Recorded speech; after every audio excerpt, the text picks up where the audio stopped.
上次跟他们不许干，我是徒弟手迷幻啊。今天的任务是全部只能用人机的物资，在超低信号值的情况下吃鸡啊。打死的人可以拾取装备栏的第一件装备，而且要从天堂岛拿到第一个人机的物资。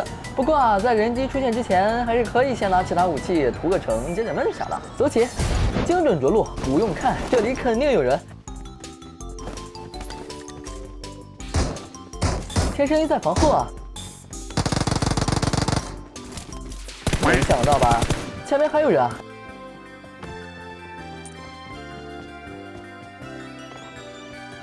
可惜让他给跑了，那回去先捡一波。天神上面貌似有人啊，果然就在这儿，至少2枪头，应该是大残了，不能给他打压的机会。看来这药是真的香啊，吃的就是极限。我来到独家观察点观察，身高不够，坛子来透啊！果然下面有一名敌人，可惜没秒掉。这声音还有一名，又要富贵险中求了。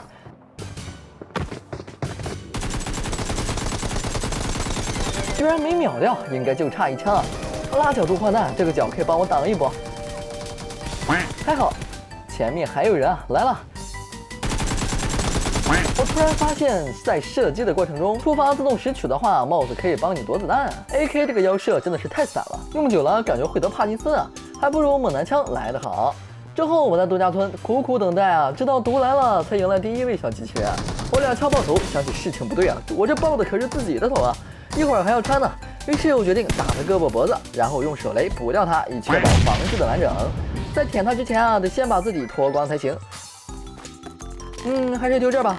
然而我很鸡贼的在拾取人机的装备之前，先喝了瓶饮料充电。喝了的总不能让我吐出来吧？接下来就是开心的舔包环节了。AK 这包有点穷啊。早知道我就让他先多捡一点了，头也彻底爆了，可惜。我把所有东西统统拿上，3级甲换成1级啊。临走前我也忘了是为什么，我还要再去看看我一大堆宝贝啊，然后非常尴尬的触发了自动拾取啊。说出来你们可能不信，我的记忆力非常差，古时默写8到控6刀的那种，完全忘了刚刚还有啥。那就把所有东西都丢了吧，只拿一点子弹，这种细节无所谓了。鸡腿包肯定是没有的，等跑到安全区我们再丢。立马又开始了第2波跑毒啊，而发现人正在做跟我相同的事情啊。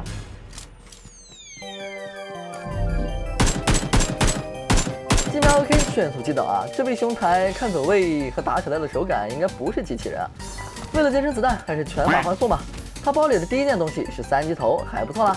之后我就开始了我的跑毒大业啊，身上完全没有药品，500米距离去桥肯定是来不及了，看来是需要渡河啊。你们觉得能跑得到吗？我觉得真心有点难啊！就在这危难之际，救星出现了，出现了一名反向跑毒的人机啊，简直就是天使啊！我1枪爆头干掉人机，防止伤了我的甲，激动的我差点跑过了头。AK 物资、绷带、止痛药1级防，这局还有希望啊！我拿上东西，再次开始跑毒，在途经的石头后啊，开始充电，还能避免被敌人发现。61秒啊，应该足够我游到对岸了。同时正好配合了低信号值的任务要求啊，到达对岸仅剩最后一个了。此时受到伤害啊，几乎是翻倍了。SKS 大概都能1枪秒掉我。我在屋内稍作观察，便又开始了跑毒之旅啊。我来到山下观察，前面需要小心了。像这种地形，很有可能在山上会有狙击手埋伏啊。虽然是3级头啊，但是由于信号值的原因啊，这头完全是纸糊的。发现了，右方1名敌人，他正在大步奔跑，还不确定是人是鸡。打中了1枪，他愣了一下，开始反向奔跑，应该是人机无我了。同时，左前方的山上也响起了枪声啊，他在山侧边的树林中啊。盒子的位置对他来说应该并不明显啊。这个机器人相较之前就肥了很多啊。鸡腿包、绷带、饮料、762子弹、UMP45，我把鱼子爱换成了 UMP45啊。同时毒网再次来临，将我覆盖啊。我起身快跑，前面是一道大山啊，只能从左侧绕了。虽然有1瓶饮料，但是这次的电网劲儿大得多啊。你们猜能否再次进安全区呢？我喝上唯一的1瓶饮料啊，心怀忐忑的继续奔跑。虽然看似离着安全区不远，但是在大山的阻挡下需要跑不少路啊。30余秒到底够不够？最后20秒。如果此时直线进圈，会因为坡度移速变慢；如果斜线，又会导致距离变远啊，实在难以计算出怎么跑最快啊！还剩最后10秒了，就在我的眼前了，我却追不上他。如果毒网最后把山前的草地完全覆盖，我必死无疑。3、2、1，我灵魂一跳，终于成功进圈。我来到山顶观察，看这里有没有埋伏的敌人，看来是安全的。但随后我又遇到了一个问题，毒网又要刷新了，而这里貌似没有能直接下去的路啊。而我当前就这开了锁血一样的信号值啊，电网轻轻摸我一下，我就要当场变身啊，绕路肯定是绕不了了，直接跳下去又会摔死。我在悬崖边苦苦寻找一条生存之路啊，毒网来了，已经没有时间了，就这里吧。第一阶安全，但是接下来难办啊。左边的坡貌似能缓冲一下，可惜山体阻挡根本跳不过去啊。还好这个射击状态貌似对摔伤并不生效啊，不然刚刚这下我肯定成盒了。此时还剩3名敌人，希望他们不是一队啊。毒网还在后面追，下个安全区刷到了海边，我也没资格选择进圈路线了，只能直线奔向营地。不过按理来说，剩下的3人应该已经早早进圈了。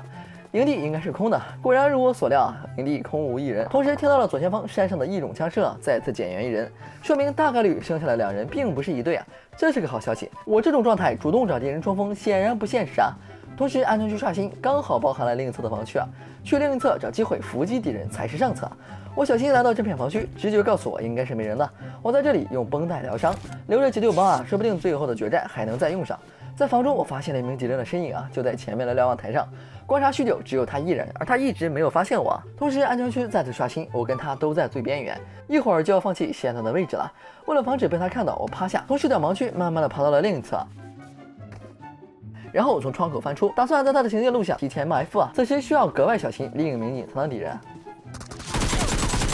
还好是爆头，一枪556子弹就要了我半条命啊！这射击值果然有点扛不住啊！而这次交火一定暴露了我，可惜第一件还是3接头啊！我来不及打药，以防我在赶到掩体前，最后一名敌人就已经袭来啊！他来了！此时我做了一个有点怂的决定啊！当前血量我肯定一枪就跪啊！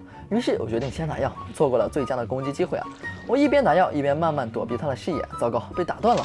他已经到了石头后，伏击已经没有希望了，只能正面硬刚。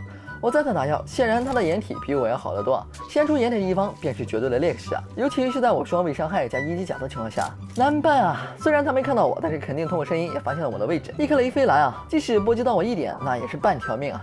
于是我迅速转移，可惜敌人枪够快啊！我感觉我仅被打中1枪躯干就差点被秒啊！不可能再给我打崩的机会啊，只能放手一搏了。